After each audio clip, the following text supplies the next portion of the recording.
తెలంగాణ ప్రజలకు నమస్కారం.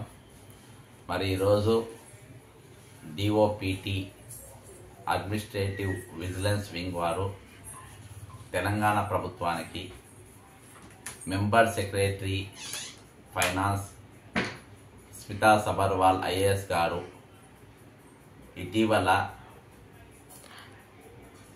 అంగవైకల్యం గల వారిపై, ప్రత్యేక ప్రతిభావంతులపై అనుచిత వాక్యాలు, వాళ్ళు డాక్టర్ పనులు చేయలేరు, ఆపరేషన్లు కూడా చేయలేరు, వాళ్ళు ఐఏఎస్ సివిల్ సర్వీస్ సర్వెంట్గా వాళ్ళు పనికిరారు, వాళ్ళు యుద్ధాలు చేయలేరు, వాళ్ళు మిలిటరీలో తీసుకోలేరు, ఇట్లా అనేకమైన పనికిమాలిన మాటలు, వాళ్ళను అవమానపరిచే విధంగా, వాళ్ళు ఆత్మస్థైర్యం కోల్పోయే విధమైన వ్యాఖ్యలు చేసి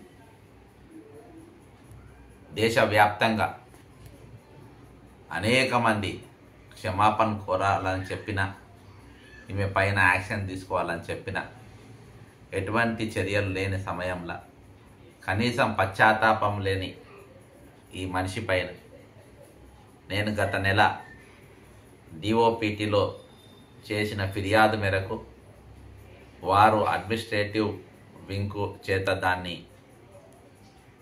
రుస్తోగి గారి ద్వారా మరి విచారణ చేయించి ఈరోజు తెలంగాణ ప్రభుత్వానికి ఈమె పైన చర్యలు తీసుకోవాలని డైరెక్షన్ ఇవ్వడం జరిగింది.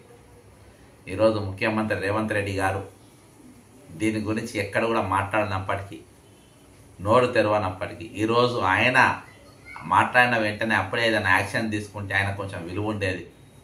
కానీ ఆయన చాతగానితనం వల్ల నేను కేంద్రంలో ఉన్న ఇలా డిఓపిటి డిపార్ట్మెంట్ ఆశ్రయించి ఈరోజు దీనిపైన నేను డైరెక్షన్ తీసుకురావడం జరిగింది. కాబట్టి ఇప్పటికైనా రాష్ట్ర ప్రభుత్వం, ముఖ్యమంత్రి రేవంత్ రెడ్డి గారు మరియు చీఫ్ సెక్రటరీ గారు ఇప్పటికైనా ఆమె పైన యాక్షన్ తీసుకోవాలి.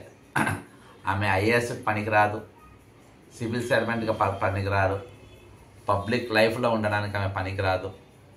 అటువంటి వ్యక్తులతోని ఈరోజు ప్రభుత్వం బాధ్యత నుంచి నడపడం అనేది నిజంగా విచారకరమైన విషయం. కాబట్టి వెంటనే ఆమె పైన చర్యలు తీసుకోవాలని కోరుకుంటూ సెలవు తీసుకుంటున్నాను. జై తెలంగాణ, అమరవీరులకు జోహార్.